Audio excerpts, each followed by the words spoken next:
नमस्कार मित्रांनो, double O अकॅडमीच्या या स्कॉलरशिप सिरीजमध्ये तुम्हा सर्वांचं स्वागत। आजच्या या व्हिडिओमध्ये आपण नवोदय विद्यालयाकडून जी प्रवेश परीक्षा घेतली जाते म्हणजे आता 6वी साठी जी प्रवेश परीक्षा होते त्या प्रवेश परीक्षेत तुम्हाला नक्की कोणकोणत्या घटकांचा अभ्यास करायचा आहे ते पाहणार आहोत। मग नवोदय विद्यालयासाठी इयत्ता 6वी साठी जी परीक्षा घेतली जाते त्या प्रवेश परीक्षेत विद्यार्थ्याला एकूण 3 विषयांवरती पेपर द्यायचे असतात।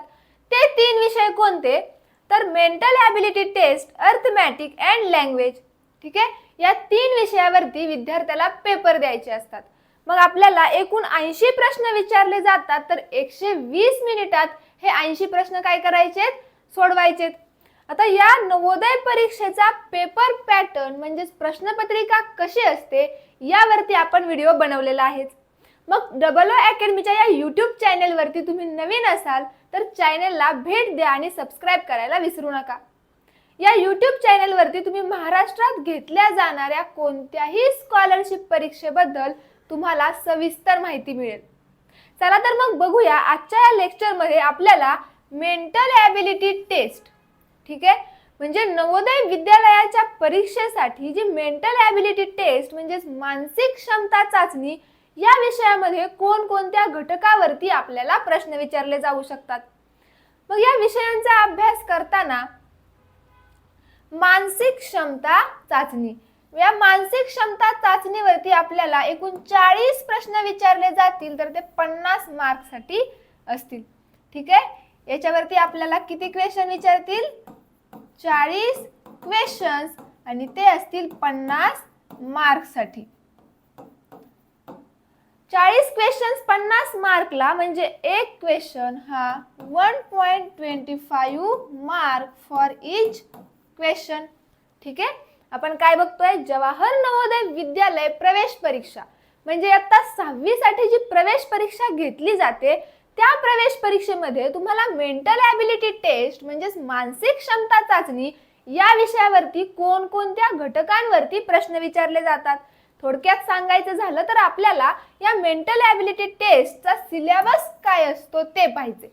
ठीक आहे, मग या सिलेबस पाहण्याआधी आपल्याला या विषयावरती एकूण 40 प्रश्न सोडवायचे। मग आता हे 40 प्रश्न कोणकोणत्या घटकांवरती येऊ शकतात ते आपण बघूया। हे 40 प्रश्न आपल्याला 50 मार्क्ससाठी विचारले जाऊ शकतात किंवा विचारले जातात। मग त्यातला एक प्रश्न हा 1.25 मार्कला इतका दिलेला असतो। यासाठी आपल्याला 60 मिनिटे म्हणजेच 1 तास इतका वेळ दिलाय। मानसिक क्षमता चाचणी हा पेपर सोडवताना हे 40 प्रश्न आपल्याला या 60 मिनिटांमध्ये सोडवणं खूप गरजेचं असतं।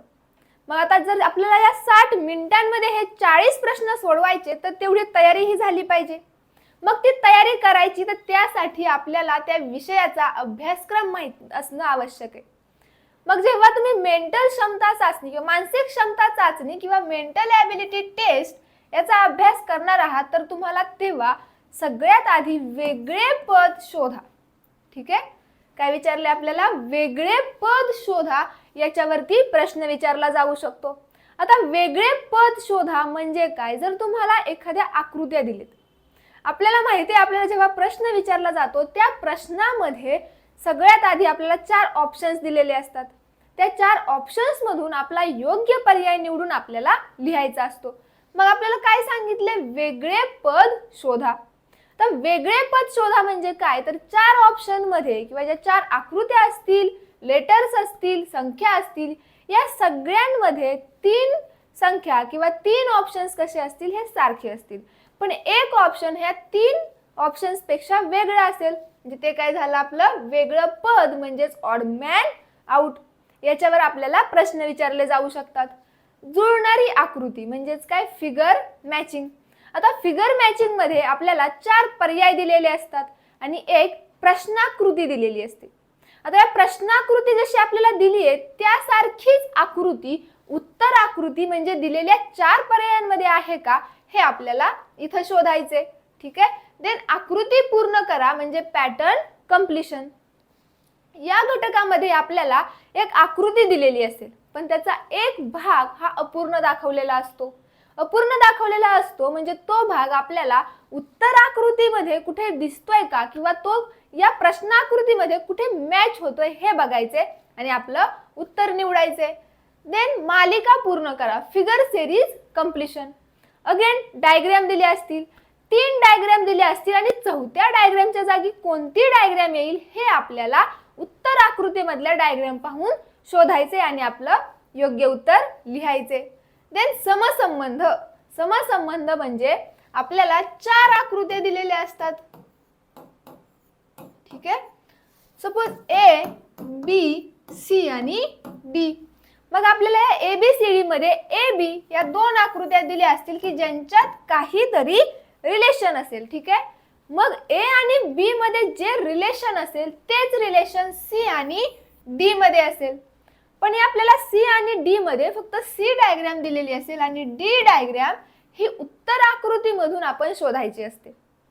मग ए आणि बी मध्ये जे रिलेशन असेल तेच सी आणि डी मध्ये रिलेशन पुट करून आपल्याला ऑप्शन्स मधून या डी साठी काय करायची आहे, समसंबंध म्हणजे सारखी असलेली डायग्राम शोधायची. आता पुढे बघा, भौमितिक रचना पूर्ण करा म्हणजेच काय, जिओमेट्रिकल फिगर कंप्लीशन. आता इथे आपल्याला सर्कल दिला असेल, स्क्वेअर दिलेला असेल, तर या सर्कलला किंवा स्क्वेअरला आपल्याला काय करायचं असतं, कंप्लीट करायचं असतं. यासाठी आपल्याला उत्तर आकृतीमधून म्हणजे आन्सर्स मधून, ऑप्शन्स मधून आपलं परफेक्ट आन्सर शोधायचे.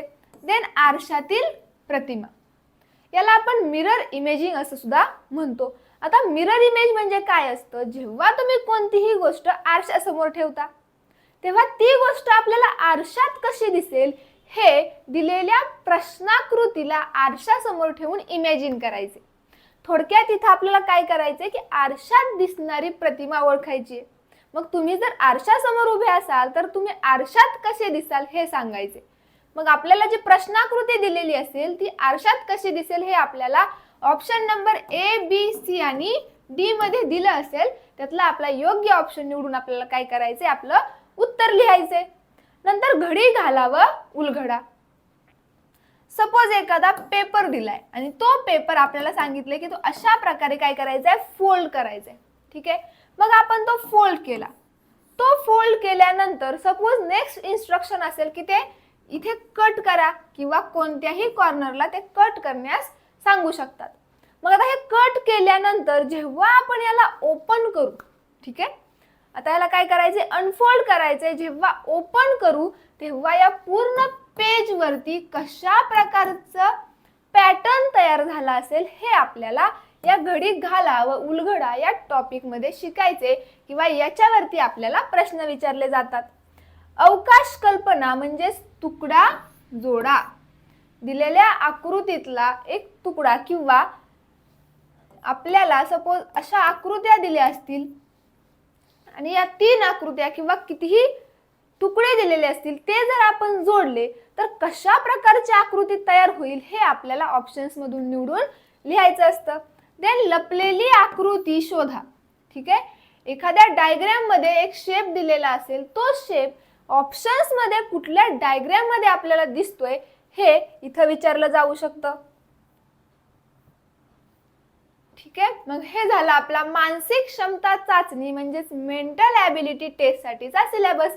या सिलेबस मध्ये आपल्याला वेगळे पद शोधा, जुळणारी आकृती, आकृती पूर्ण करा, मालिका पूर्ण करा, समसंबंध, भौमितिक रचना पूर्ण करा, आरशातील प्रतिमा, घडी घाला व घडी उलगडा, अवकाश कल्पना आणि लपलेली आकृती शोधा या घटकांवरती प्रश्न विचारले जातात. आता प्रश्न विचारताना ते कशा प्रकारचे असतात तर प्रत्येक टॉपिक वरती आपल्याला किंवा एका प्रश्नासाठी आपल्याला 5 प्रश्न दिलेले असतात. म्हणजे एक इन्स्ट्रक्शन दिले. कन्सिडर करा आपल्याला मिरर इमेज शोधायची आहे. मग आपल्याला एक प्रश्न विचारला असेल की खाली दिलेल्या आकृत्यांसाठी आरशातील प्रतिमा कोणती असेल ते शोधा. मग या इन्स्ट्रक्शन साठी आपल्याला 5 प्रश्न दिले असतील. म्हणजे दिलेल्या टॉपिक साठी आपल्याला प्रत्येकी 5 प्रश्न विचारले जातात. हा झाला आपला मेंटल ॲबिलिटी साठीचा सिलेबस. मग नवोदय विद्यालयाच्या प्रवेश परीक्षेसाठी तयारी करत असाल तर जुन्या प्रश्नपत्रिकांचा सरावही तेवढाच महत्त्वाचा आहे. मग या जुन्या प्रश्नपत्रिकेच्या सरावासाठी किंवा या सगळ्या सिलेबससाठी तुम्ही आमच्या ऑनलाईन बॅचेसही जॉईन करू शकता. तुम्हाला या ऑनलाईन बॅचेसबद्दल अधिकची माहिती हवी असल्यास तुम्ही आम्हाला व्हॉट्सअपवरती कळवू शकता. थँक्यू.